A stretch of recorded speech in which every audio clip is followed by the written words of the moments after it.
Hello, welcome to Papa Nick's Music. I am, as always, your host, Papa Nick Lewis. And this week, I'm doing something a little bit different. I know, I say that a lot. But this week, I'm revealing myself. This week, I want to talk about how Taskmaster changed my life. I've made a couple of videos now about the British television series Taskmaster. I've extolled its many virtues. For the uninitiated, Taskmaster is a British comedy program in which 5 comedians compete with one another in a variety of very silly tasks. Each series features the same 5 comedians over the 5 to 10 episodes, depending on which series we're talking about. So you get to know the comedians themselves. In every series, there's been at least one comedian that I already knew about before the series started. And in every series, there's at least one comedian that I have never heard of before the series started. Part of the joy of the program, for me, is getting to know these new comedians. One of my favorite series of Taskmaster is Series 14. Before the first episode, I was familiar with Dara O'Brien and Sarah Millican, 2 giants of British comedy. I watch a lot of British panel shows, and they crop up a lot. I mean, Dara O'Brien hosted Mock the Week, for crying out loud. So I was familiar with the 2 of them. I had heard of John Kearns, though I wasn't overly familiar with him. I had seen him cropping up in Dictionary Corner on 8 out of 10 Cats Does Countdown, but I'd never seen any of his stand-up. The remaining 2 contestants, Fern Brady and Munya Chihuahua, I had never heard of before. But over the course of the 10 episodes of Series 14, I got to know all these folks that much better, especially, though, I came to admire Fern Brady. As usually happens when I find a performer that I like, I did a nice deep dive into the work of Fern Brady. I watched clip after clip of her stand-up routines, performances on Live at the Apollo, for example.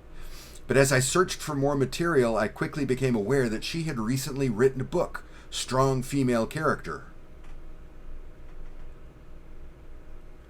in which she discusses the difficulties she had learning about and then coping with her autism. I bought a copy of the book, and I strongly recommend it, by the way.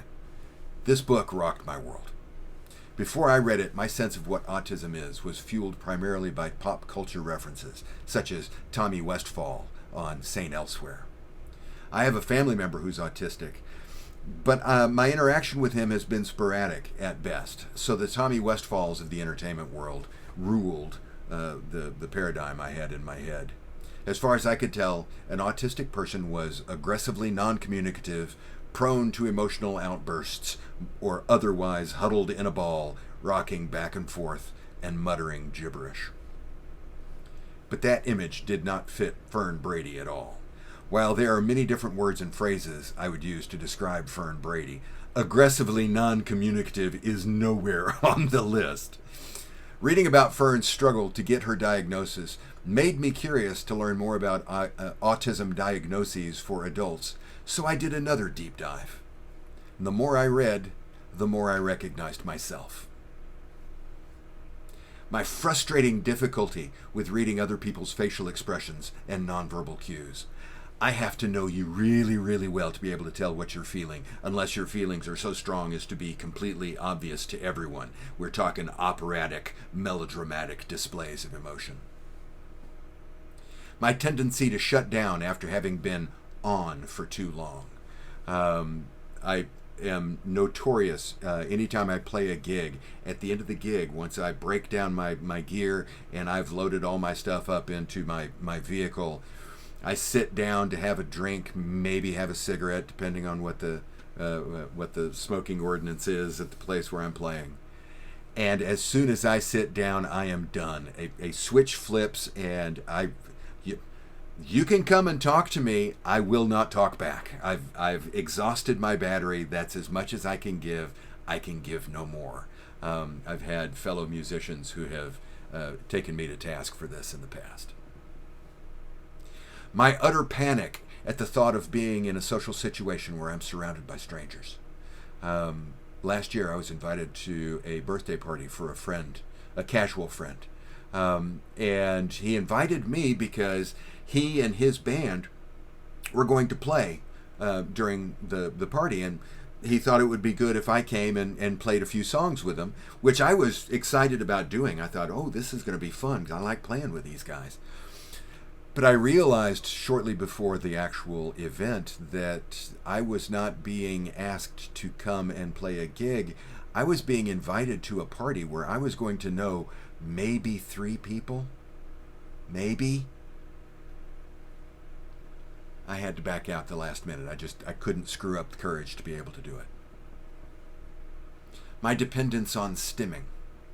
I'm always moving. You can't really tell here, but my knee is always going. If my knee isn't going, my fingers are going. I'm making little wave patterns with my fingers. I can tell when I watch a video back. If you're a careful viewer, if you are a frequent viewer, you may have noticed there are times when I get so wrapped up in trying to express what I'm saying that I start rocking back and forth. Can't help it. I've got to have something moving. If you can tell that I am really ill, I'm not faking it if I am completely still. The more I learned, the more I started to think that maybe, just maybe, I too was autistic. I brought the possibility up to a few people who know me really well. My wife, my sister, one of my very best friends.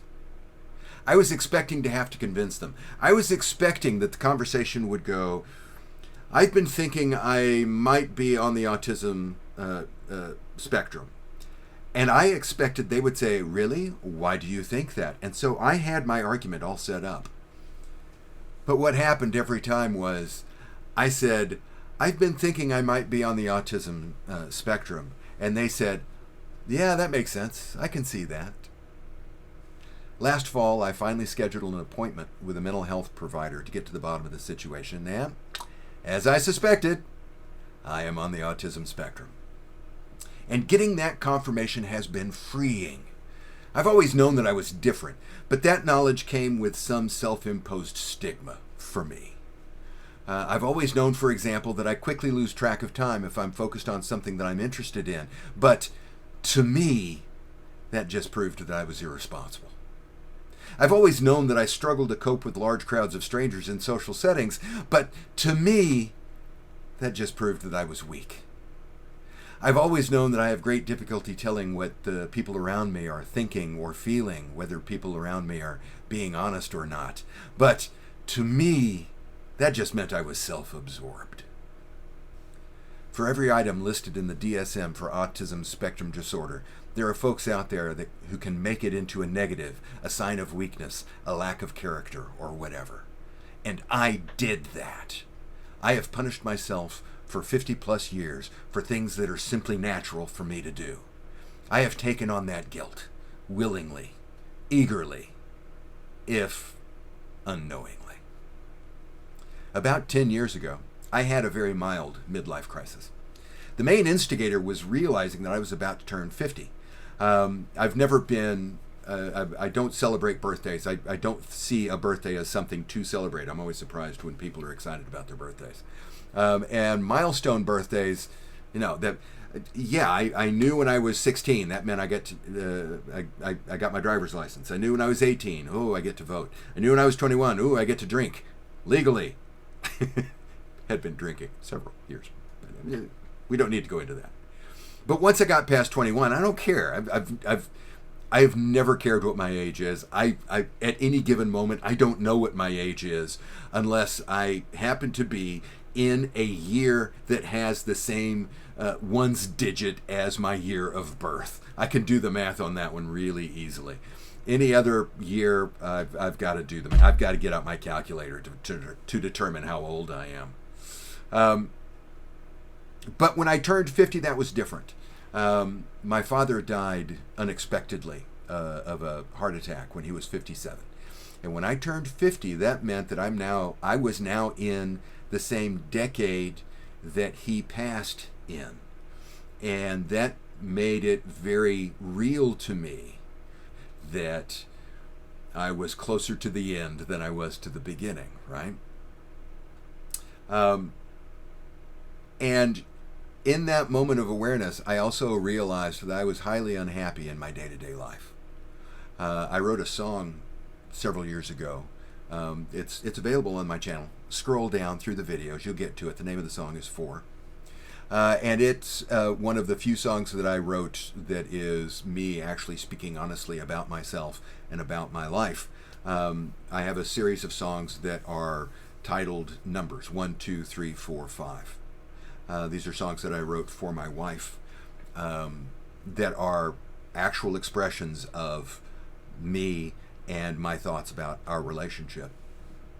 And in that song, I included the lines, I got sick of glimpsing what I could be through the cracks of what I was, and so I chose to live honestly, to be the man I want to be, rather than the man that I thought everyone expected me to be.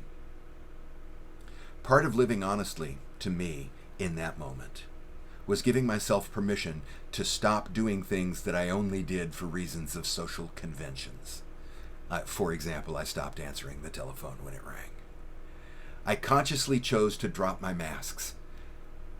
I just didn't realize what I had been masking all those years.